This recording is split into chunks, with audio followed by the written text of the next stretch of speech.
Buen día a todos. El día de hoy estamos con el doctor Fidel Glockner Rosains. Él estudió medicina veterinaria en la Universidad Autónoma de Puebla y se dedica a la acuacultura desde hace 30 años. Trabajó 10 años en un centro acuícola de reproducción de trucha, 13 años como gerente del Comité de Sanidad Acuícola del Estado de Puebla. Trabaja como consultor externo y desde hace 7 años es distribuidor en México de ova de trucha de Dinamarca de la empresa AquaSearch. Ha cursado diplomados en epidemiología acuícola, elaboración de proyectos, acuacultura en aguas interiores y es técnico acuícola certificado por la Universidad de Auburn en Alabama. Tiene amplia experiencia en capacitación, asesoría técnica y puesta en marcha de proyectos acuícolas. Bienvenido, doctor. Es un gusto tenerlo el día de hoy. Gracias a ti por la invitación, Claudia. Buenas tardes. Buenas tardes, doctor. Me gustaría abrir este espacio aclarando la diferencia entre pesca y acuacultura. Ok.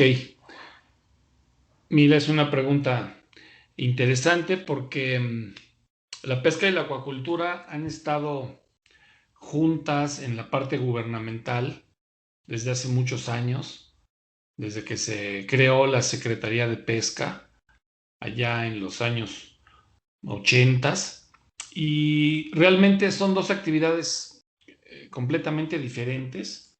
La pesca pues es una actividad extractiva, es una actividad distinta, con necesidades distintas y con problemas obviamente también distintos. La acuacultura es una actividad primaria, es una actividad que genera alimentos como la ganadería, como la agricultura, y yo creo que esa cuestión de que estén juntas la acuacultura y la pesca, pues hacia la acuacultura la verdad es que yo pienso que le ha traído más cosas, más contras que pros, ¿no? El sector pesquero, pues es un sector muy sensible, son muchísimos miles de pescadores, con pescadores de muy baja escala, o sea, los pescadores con barcos grandes que pescan atún, etcétera. Bueno, pues están en un nivel distinto a la mayoría de los pescadores que pues es gente pues muy pobre, con muchas necesidades, y pues siempre el presupuesto y el problema social pues acaba minimizando a la acuacultura, que no tiene la atención que se le debería de dar para que crezca como crece en otras partes del mundo a tasas anuales muy elevadas, ¿no? Y realmente eso yo creo que falta en México, separar la acuacultura de la pesca. Claro, para darle ese valor a la acuacultura. Sí, sí, o sea, la acuacultura pues también tiene diversas necesidades. Hay también en la acuacultura pues hay sectores de distintos estratos, o sea, hay los grandes productores de camarón, los grandes productores de tilapia, de, de truchas, son pocos, pero hay grandes también, de bagre, ¿no? Pero la mayoría de la acuacultura en México, sobre todo la acuacultura de aguas interiores, pues es una acuacultura muy pequeña, a muy baja escala, que no produce pues las grandes cantidades de toneladas que se producen en otro lado, en otros países. Sin embargo, produce gran cantidad de empleos, o sea, la gente se está empleando en estas pequeñas unidades de producción, que yo creo que el 80% de las unidades de producción en México, pues son unidades de producción pequeñas, ¿no? Y repito, generan bastante empleo, una muy buena alimentación en las comunidades donde se cultivan las diversas especies que se cultivan en México, o pues con esas grandes ventajas que se tienen, ¿no? Y yo creo que es esa parte de ese sector rural que hace este tipo de acuacultura, pues es la parte más sensible y la que necesita más apoyo, y no me refiero nada más al apoyo en dinero o al apoyo en que les den cosas, ¿no? Ujú. Yo creo que la parte de capacitación y de asistencia técnica hace bastante falta en este tipo de productores. La parte de tener extensionistas, con todo lo que conlleva ese concepto de extensionismo, que no es nada más ir y dar asistencia técnica, etcétera, ¿no? O sea, el extensionista debe de estar involucrado con los productores en muchos aspectos. Es más, el extensionista debe de ser parte del negocio. O sea, si un extensionista lleva varias granjas en una cierta zona, pues él debe de participar con ellos en el negocio también para que todo el mundo gane, ¿no? O sea, porque muchos productores pues no buscan canales nuevos de comercialización, no implementan pues tecnologías nuevas, etcétera, ¿no? O sea, yo siento que aparte de preparar a los productores, hay que preparar a los extensionistas, ¿no? Para Claro. que ellos, pues, con el trabajo que hacen con los productores, pues de veras aumente el nivel de producción, sean más eficientes los productores, ¿no? En nuestro país. Hay bastante ineficiencia en lo que se produce. Y eso es la parte, o sea, es el eslabón producción, donde todavía hay muchos problemas. Ya digo, de los demás eslabones, pues obviamente, si hay problemas en el primero, pues se va arrastrando en todo lo demás, ¿no? Claro, es una cadena que va arrastrando tanto lo bueno como lo malo. Exactamente. Entonces, por ejemplo, pues hace rato estaba yo leyendo una cuestión de que los productores de tilapia están, pues no quiero usar la palabra quejándose, pero bueno, se quejan o dicen que la tilapia que es el que viene de China, los perjudica. Es cierto, pero o sea, tú, por ejemplo, no puedes decirle a China, no te vamos a comprar tilapia, ¿no? O sea, para empezar, la demanda de pescado en México es enorme, enorme. O sea, México es de los países que más pescados importan.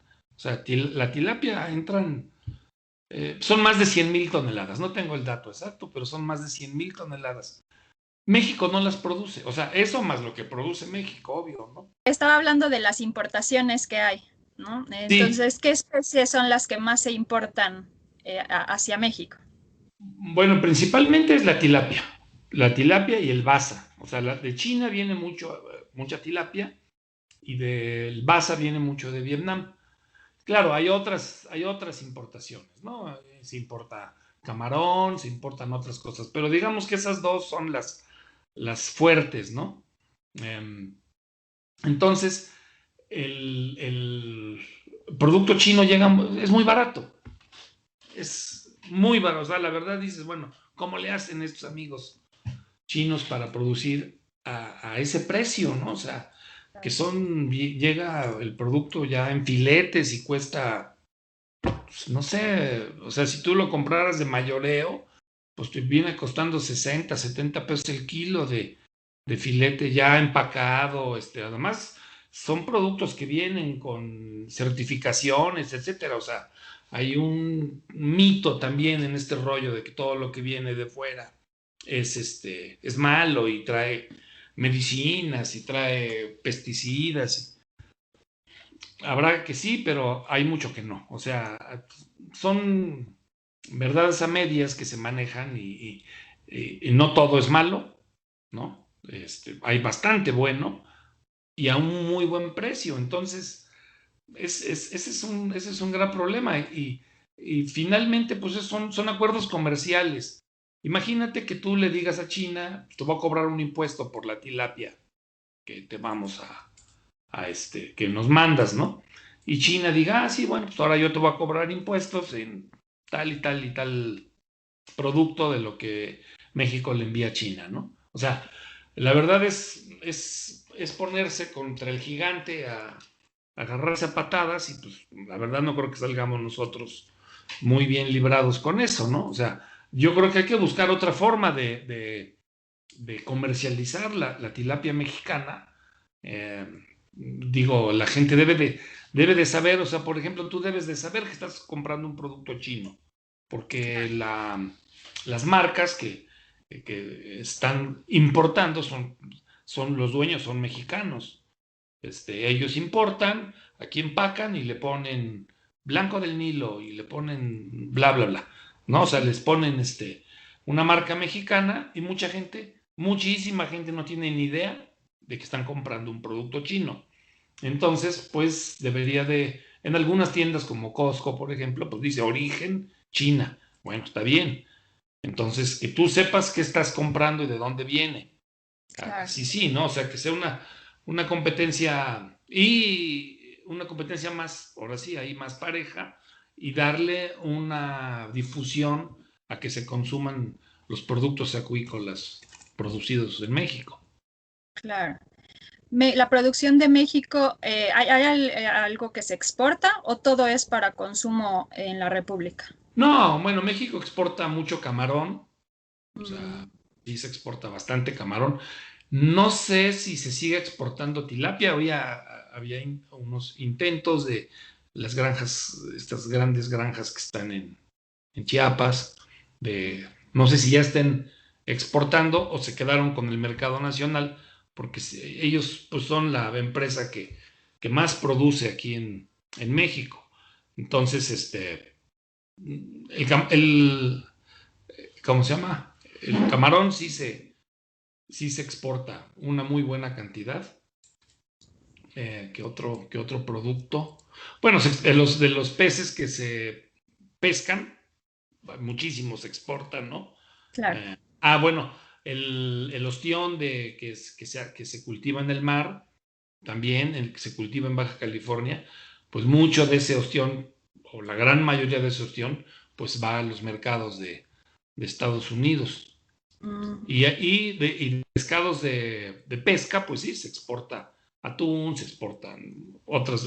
Hay atunes que se producen, se capturan, se tienen en jaulas, también en Baja California. Este es un atún especial, ¿no? Es el atún de aleta azul, me parece, que es un atún muy caro, se manda a Japón. Pero bueno, lo capturan, lo tienen en jaulas un tiempo, lo alimentan a que crezca más y lo envían a Japón. Pero esas son o sea, eso es lo principal que se exporta. que se exporta. Y bueno, aprovechando hablando de del mercado nacional, Diana, que es una persona del público, nos pregunta cuál es el producto acuícola con mayor distribución aquí en México. El producto acuícola de mayor distribución, pues el camarón. El camarón es lo que son las producciones más fuertes. El camarón se produce, está muy regionalizado en la parte noroeste de México, en Sinaloa, Nayarit, Sinaloa, Sonora y las dos Bajas California, pero es más del lado continental, pues, donde se produce más. Sonora es perdón, el estado que más Mayor. produce, ¿no? Sí, de mayor producción. Y lo distribuyen, exportan, pero una muy buena parte se vende en el mercado nacional. Ujú. Y luego Es sería la tilapia, como claro, segunda. en segundo lugar la tilapia. La tilapia, sí. ¿El atún es una especie que es de pesca o también es de acuacultura o esta especie cómo se maneja? No, bueno, el atún lo pescan. Ujú. El atún comercial, que es el atún de aleta amarilla, es de pesca. Hay grandes flotas pesqueras de atún en Sinaloa, Sonora, en el Golfo de California, que son los que pescan más, donde se pesca más el atún. Pero hay Ujú. un atún especial que te digo que creo que es el de aleta azul, que es un atún que tiene un valor comercial muy alto en Japón. Entonces, digamos que es acuacultura a medias, ¿no? Porque no es una cosa que lo reproduzcamos en, este, en cautiverio y se haga todo el proceso de crecimiento en cautiverio, sino capturan ejemplares, los meten en jaulas y los ponen a engordar, a crecer, pues, ¿no? Les dan de comer sardina O sea, llegan los barcos pequeños barcos con la sardina y se las están suministrando ahí en las jaulas. Claro. También otro producto que se exporta mucho, perdón, se me había pasado el pulpo maya, el pulpo Ah, de la península de Yucatán, también se exporta mucho, sobre todo a Europa. ok. Pero sí, el atún es de pesca, es un Corresponde a producto pesca. de extracción, sí. Ah. ¿Mm? Toda esta parte de producción pues empieza con la ova, ¿no? Y usted es distribuidor de esta empresa Aquasearch de ova de Dinamarca, por lo que tengo entendido. ¿Qué tan fácil es la importación del huevo? Bueno, pues no es fácil. O sea, tiene uno que cumplir con ciertos requerimientos en Hacienda, en el SAT, y con Senacica, ¿no? Que es la entidad que regula la parte sanitaria de importaciones y exportaciones de productos pesqueros y acuícolas. Entonces, para poder importar la ova, tiene que ser de un país donde ya exista se llama una hoja de requisitos. Entonces Dinamarca pues ya tenía esta hoja de requisitos para poder importar los productos de Dinamarca. Tiene que estar la especie, bueno, en qué, por decirlo, en qué estadio vas a hacer tu importación, con qué finalidad lo vas a traer, que aquí en este caso pues es para engorda, ¿no? Bueno, cumples con estos requisitos y los requisitos sanitarios, ¿no? Que México pide a cada país, pues le pide que vengan certificados sanitarios de ciertas enfermedades que, pues aquí en México queremos que no entren esas enfermedades al país, ¿no? Entonces, el huevo o la ova que se importa, pues viene con esa certificación, ¿no? Con esos certificados sanitarios, aparte de cumplir con todos los requisitos, pues como persona física o moral, según sea el caso, pues te pide Hacienda para poder darte el permiso de importador y luego los trámites que tienes que hacer en la aduana, en fin, o sea, es todo Es un un proceso largo. paquete, digamos, de requisitos que hay que cumplir para cada importación. Claro. Además de estas cuestiones sanitarias, ¿existe alguna otra restricción para la importación de las especies? Pues no, realmente, yo digo, si quisieras hacer una importación de un país donde no existe esta hoja de requisitos, pues es más difícil porque tú tienes que empezar un trámite, ahora sí, un trámite desde cero con Senacica, donde Senacica va a hacer pues primero lo hacen un estudio, un análisis de riesgo se llama, ¿no? O sea, yo voy a traer, vamos a suponer estas mismas ovas, pero las voy a traer de Chile, no las voy a traer de Dinamarca. Entonces, con Chile parece ser que no hay esta hoja de requisitos. Entonces tú haces la solicitud a Senacica, les voy a traer esto de tal país y ellos ven, bueno, pues Chile tiene, ¿qué riesgos hay de que Chile o otro país, pues, qué enfermedades hay en ese país que puedan ellos, por decirlo así, mandarme a México, ¿no? O sea, ¿qué riesgo hay de que el producto que yo voy a comprar tenga una enfermedad X? Se hace un análisis de riesgo y ahí es la primera entrada, ¿no?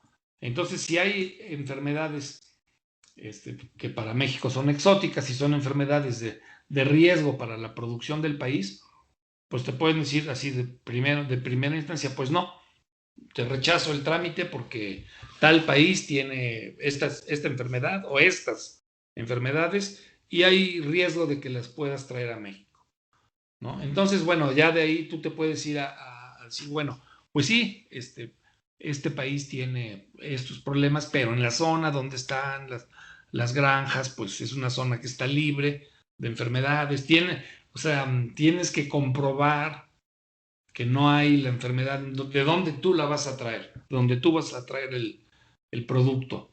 y México hace una evaluación de los servicios veterinarios de ese país, ¿no?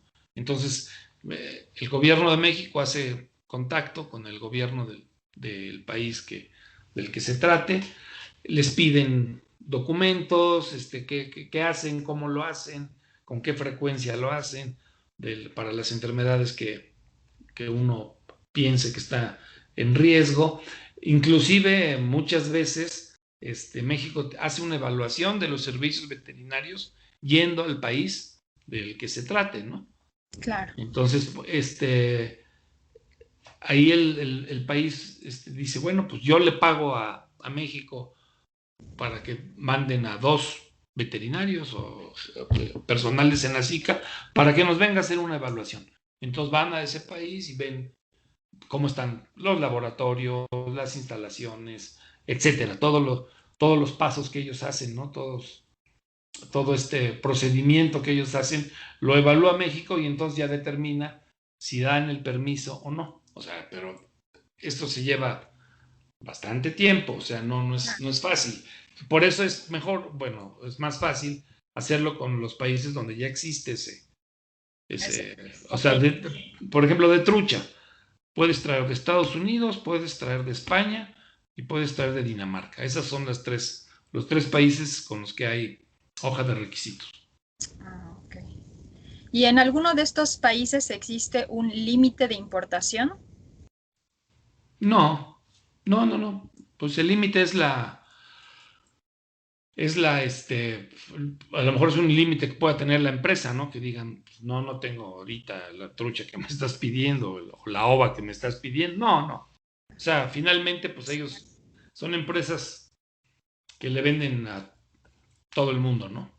Literalmente. Entonces, claro, todo se hace con planeación y te van a ti, pues guardando lo que tú pides, para la época que lo pides.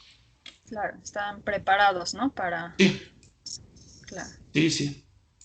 Y a la hora de importar, ¿qué factores son los que deben cuidarse en el traslado? O sea, en el traslado del país aquí a México, Del país de origen hacia México, sí. hacia México. Bueno, la ova ellos manejan 2 tipos de empaque, estas empresas. Un empaque que es, digamos, para cuando ellos mandan a países de la Unión Europea, que son países donde a lo mejor el mismo día que lo ponen, que sale de su granja, llega al país destino, ¿no? Entonces, estas cajas son cajas, vienen, pues, por decirlo así, 2 hieleras, porque vienen 4, 6 paredes de unicel y luego una hielera de unicel dentro de una bolsa gruesa, trae hielo y aparte trae congelante, ¿no? Para que la temperatura se mantenga. Entonces, este tipo de empaque que nos dan aquí a México es para viajes largos, ¿no? Cuando va a tardar 2 o 3 días en llegar la ova a México. Y todavía de México pues se distribuye, o sea, llega al aeropuerto de la Ciudad de México y de ahí los distribuimos a otros estados, ¿no?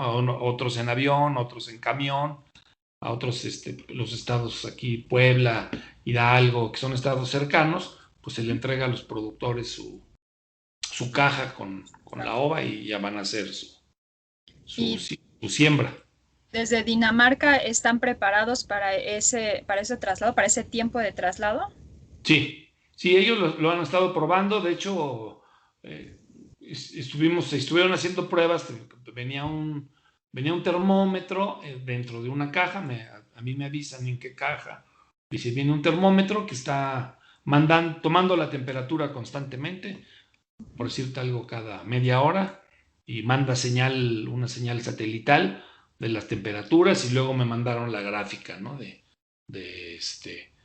la temperatura de que sale hasta que se abrió la caja, todo el recorrido de los días que se tardó viene monitoreado. Trae el huevo, trae la leyenda de que se meta en refrigeración.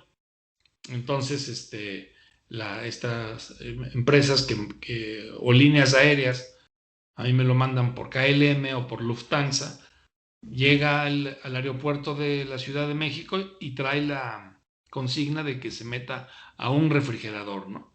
Entonces la caja se mete a un refrigerador, al otro día ya porque los vuelos llegan en la noche, al otro día ya lo sacamos de la aduana, ¿no? Se toman, hacen una revisión física, abren algunas cajas para ver que realmente haya eso, que sea huevo lo que viene en las cajas. Y ahí se toman fotos de cómo viene de hielo, etcétera, y ya se vuelven a cerrar. Claro, y empieza Entonces, la distribución. sí, así es. Y todavía tiene otra vida de que lo sacamos de la aduana a que llega a otras personas, pues otras 24 o 36 horas más, ¿no? Sin problema. Una vez que llega al destino final, ¿cuál es el proceso de aclimatación que se sigue? Ok, bueno, esto es una parte súper importante, ¿no? De la producción. El huevo llega a una temperatura entre, digamos, 3 y 6 o 7 grados. Es la temperatura a la que llega. Entonces, viene bastante frío, ¿no? Y los lugares donde se va a reincubar, pues hay lugares donde tienen hasta 18 grados de temperatura.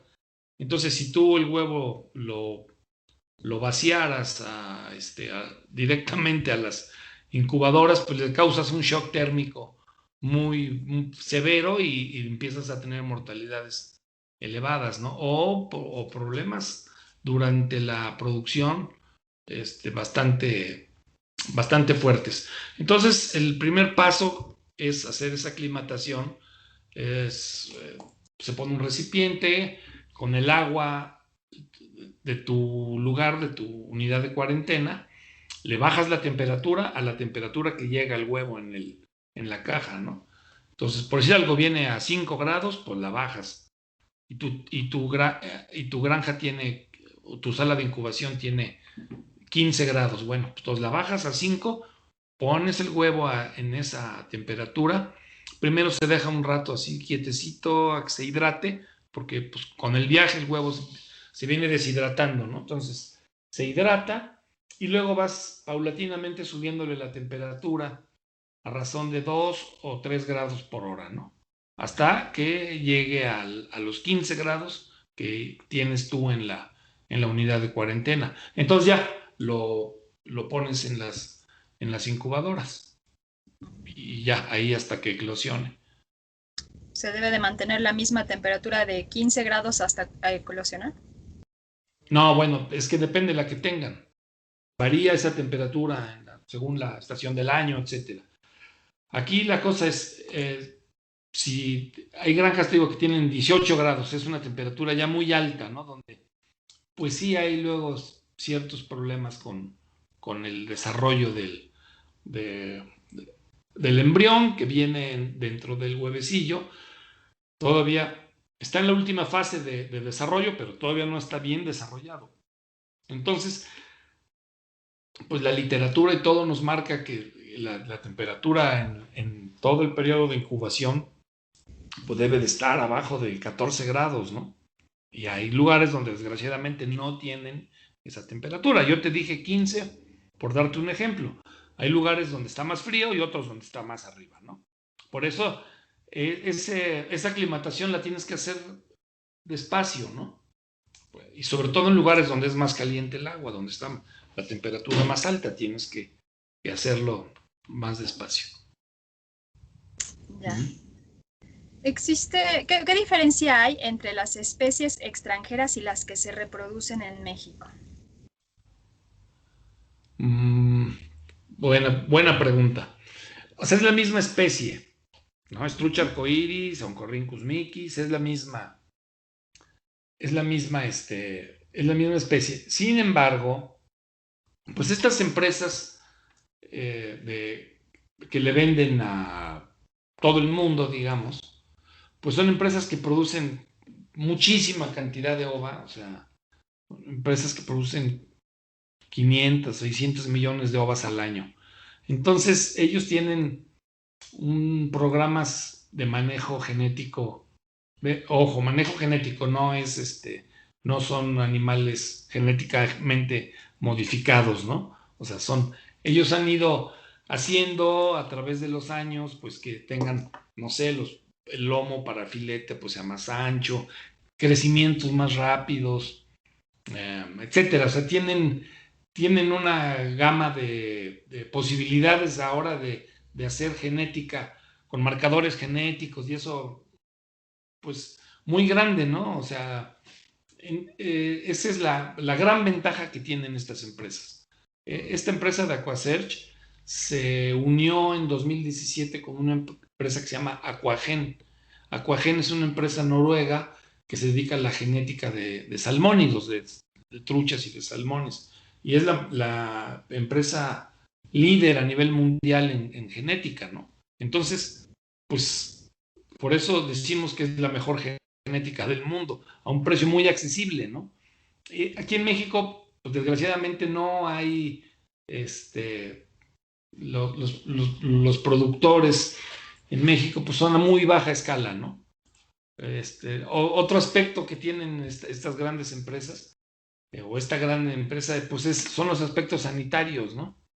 Están súper cuidados, que no tengan pues ninguna enfermedad que le pueda perjudicar la producción en alguno de los países a donde ellos exportan su ova, ¿no? Entonces, esas son dos grandes ventajas que hay sobre las truchitas mexicanas, ¿no? Que son, las truchitas mexicanas crecen más lento, son más propensas a enfermedades, etcétera. O sea, sí tienes una buena ventaja comprando el huevo a el huevo de estas empresas, porque pues sí tienes garantía de sanidad y de muy buena calidad del producto.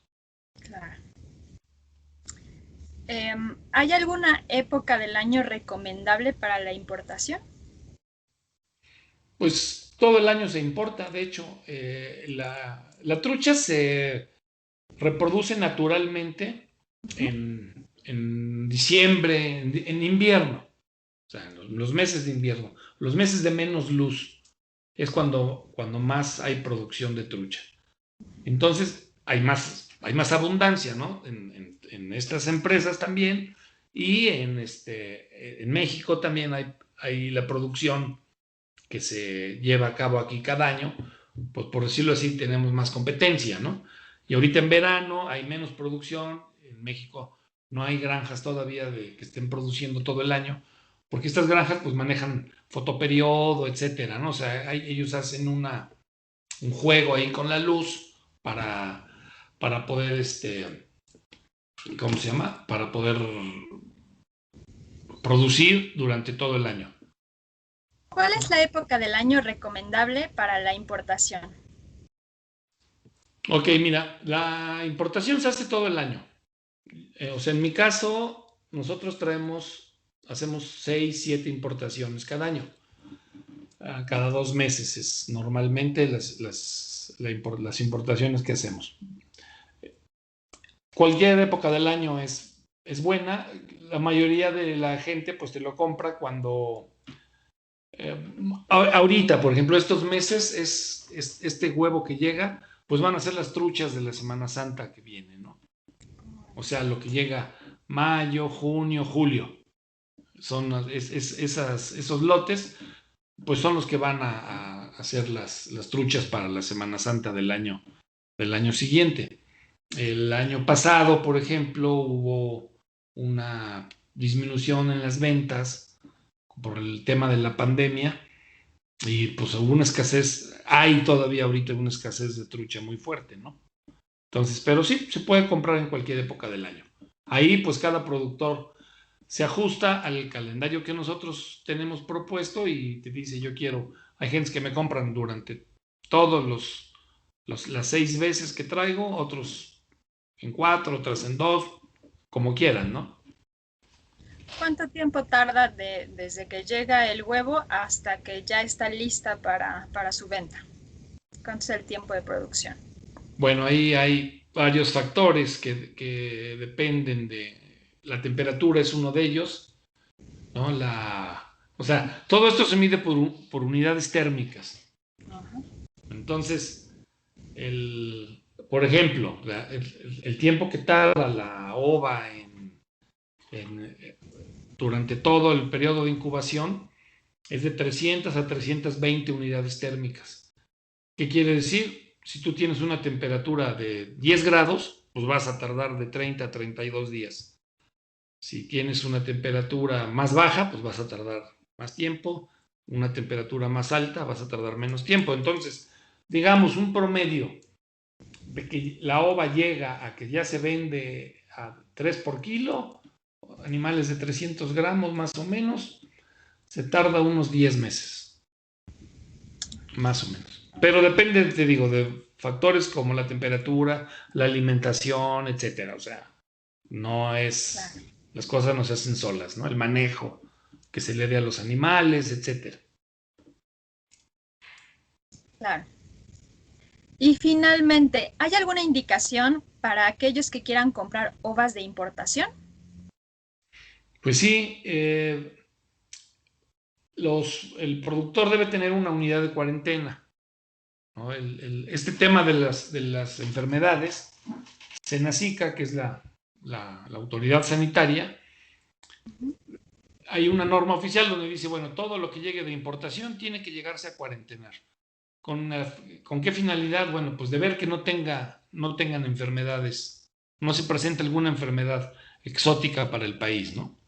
Entonces, por norma, el huevo de que llega tiene que estar, de que llega hasta que ya sale a venta, ¿no? Eso lleva más o menos 8 semanas, pero por norma tiene que estar 30 días cuarentenado. Eso es lo que dice la norma, ¿no? Claro, el huevo siempre, o sea, ya para vender la cría se tarda más tiempo, ¿no? Y, repito, vienen los certificados sanitarios de origen y aquí en México para movilizar hay que sacar otro certificado sanitario, se llama certificado sanitario para movilización de productos acuícolas. Entonces, ese certificado sanitario, perdón, lo tienes que tramitar acá ya. Se hacen también pruebas de laboratorio que no tenga las enfermedades que te diga Senacica y entonces ya si sale negativo esas enfermedades, ya puedes movilizar tu producto en el territorio nacional.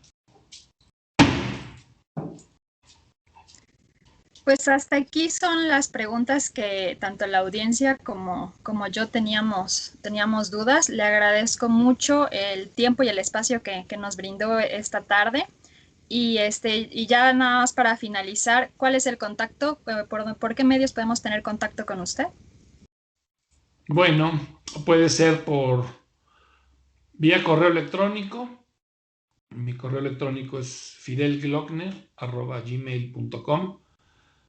También en redes sociales tengo en Facebook, que es Aquasearch México, o Fidel Glockner también en Facebook. Mi teléfono celular es 22 23 23 63 53. Y bueno, pues estoy abierto a cualquier cuestión que quieran tratar sobre la venta de huevo, capacitación, asesoría técnica, etcétera. Y te agradezco mucho a ti la entrevista, Claudia. Muchísimas gracias, Doc. Espero verlo muy pronto nuevamente. Gracias a ti. Hasta luego. Hasta luego. Hoy tuve la gran oportunidad de estar con el doctor Fidel Glockner. No dudes en comentarnos cualquier inquietud que tengas. Soy Claudia Viviana, ingeniera en alimentos, y te doy las gracias por acompañarnos este día. Te recuerdo que me encuentras en mis redes sociales como Clava Alimentaria. Sígueme si quieres saber más tips, claves y datos interesantes sobre los alimentos. Te invito a suscribirte a este canal para que no te pierdas del próximo episodio. Por hoy estamos fuera de la zona alimentaria. Hasta la próxima.